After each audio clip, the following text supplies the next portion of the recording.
Here are some controversial thoughts on non technical co founders or CEOs running tech companies. I'm a big believer in technology companies being run by technology leaders. I said technology and I didn't say engineering, and that's for a reason. So, this can be product, this can be design, but it has to be people who live and breathe technology and product. In fact, purely engineering leaders are often not the best people to lead the entire company.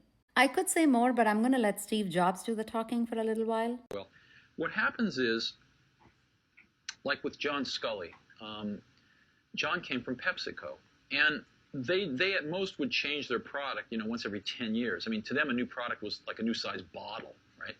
So if you were a product person, you couldn't change the course of that company very much. So who influenced the success of PepsiCo? The sales and marketing people. Therefore, they were the ones that got promoted, and therefore they were the ones that ran the company.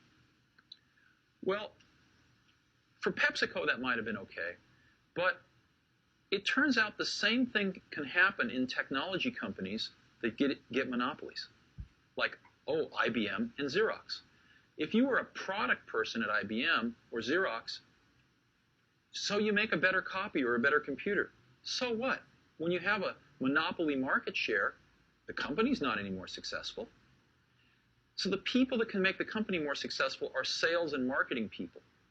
And they end up running the companies. And the product people get driven out of the decision-making forums. And the companies forget what it means to make great products.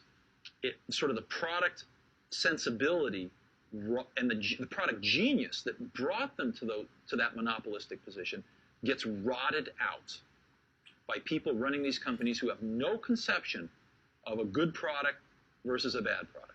They have no conception of the craftsmanship that's required to take a good idea and turn it into a good product. You know what the irony is? Steve left the company to Tim Cook, who actually is a sales and ops guy.